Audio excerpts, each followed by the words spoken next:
골로새서 1장 1절에서 14절 말씀이야. 조이야, 안녕. 오늘은 할아버지가 바울 아저씨의 편지를 읽어줄게. 바울 아저씨는 하나님의 뜻을 따라 예수님의 심부름꾼인 사도가 된 사람이야.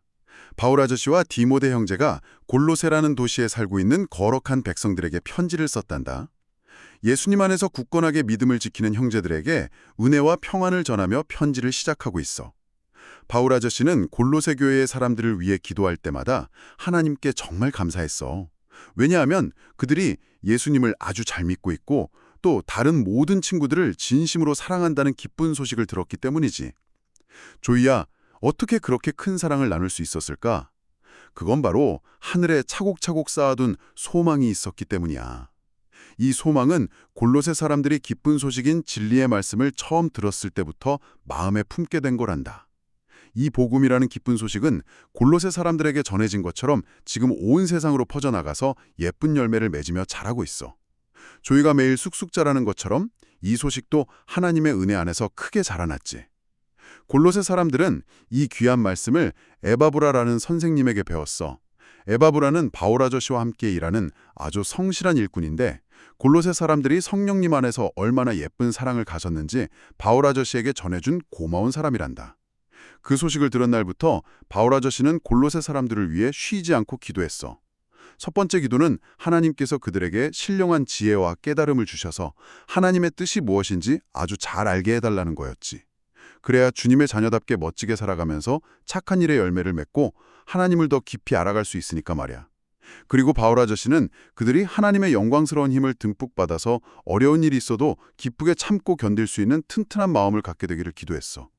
조이야, 우리가 정말 감사해야 할 놀라운 이야기가 여기 나와. 하나님 아버지께서 우리를 무서운 어둠의 나라에서 건져내셔서 사랑하는 아들이신 예수님의 밝은 빛의 나라로 이사시켜 주셨단다. 그 예수님 안에서 우리는 지었던 모든 죄를 용서받고 꽁꽁 묶여있던 곳에서 진짜 자유를 얻게 된 거야. 너무 멋진 은혜지. 와, 방금 들려주신 이야기 정말 따뜻하네요.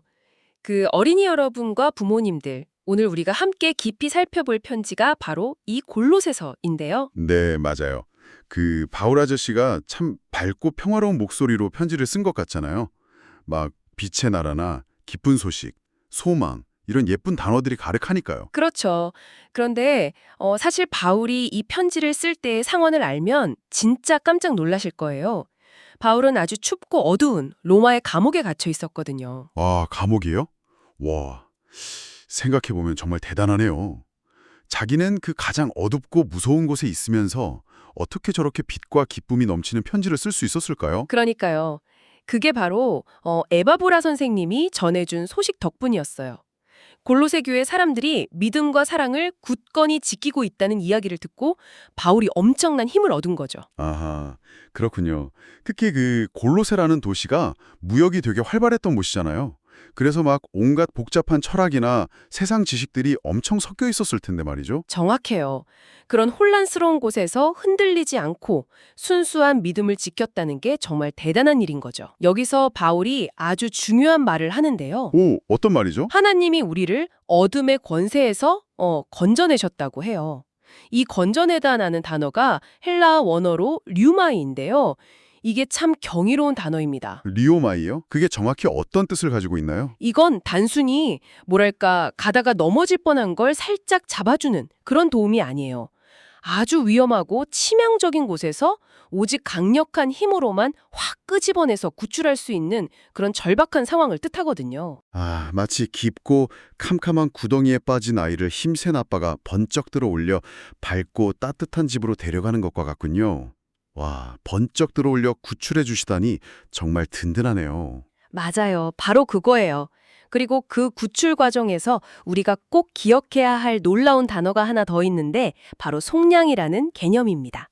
속량이요? 그 예수님이 십자가에서 피 흘려 우리 죄를 대신 갚아주셨다는 그 뜻이죠? 네, 아까 그 힘센 아빠가 아이를 구출하기 위해서 아주 엄청난 대가를 지불해야만 했거든요.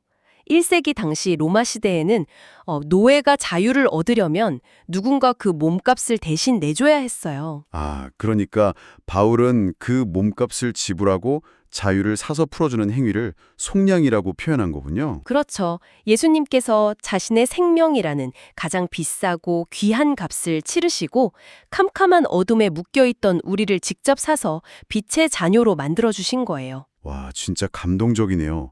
그렇게 생각하니 구원이라는 단어의 무게가 완전히 다르게 다가와요.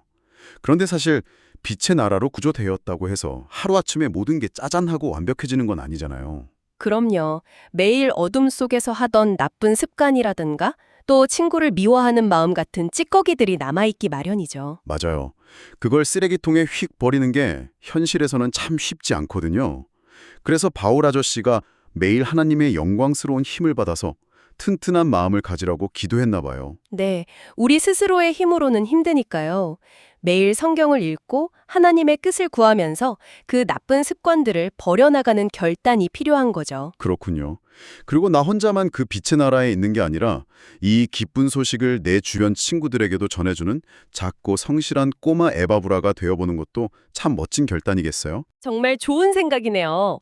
오늘 이 이야기를 듣고 우리 청취자분들도 각자의 자리에서 작은 결단들을 해보시면 좋겠습니다. 네, 좋습니다. 자, 청취자 여러분. 여러분은 오늘 무엇을 결심했나요? 사랑의 하나님 아버지 참 감사합니다. 캄캄하고 무서운 어둠 속에 갇혀있던 저를 예수님의 십자가 사랑으로 구원해 주시고 가장 눈부신 빛의 나라로 옮겨주셔서 정말 고맙습니다. 제가 하늘에 쌓아둔 소망을 바라보며 매일매일 쑥쑥 자라나는 튼튼한 믿음을 갖게 해주세요. 하나님이 기뻐하시는 착한 일의 열매를 많이 맺고 어떤 어려운 일이 와도 주님이 주시는 힘으로 씩씩하게 이겨내게 해주세요. 오늘 하루도 하나님의 자녀답게 따뜻한 빛을 비추며 살아가도록 저와 함께 해주세요. 저를 구원하신 예수님의 이름으로 기도합니다. 아멘. 내일은 바울 아저씨가 들려주는 빛 대신 예수님이 얼마나 높고 위대하신 분인지 더 재미있고 놀라운 이야기를 나눠보겠습니다. 여러분, 내일 또 만나요.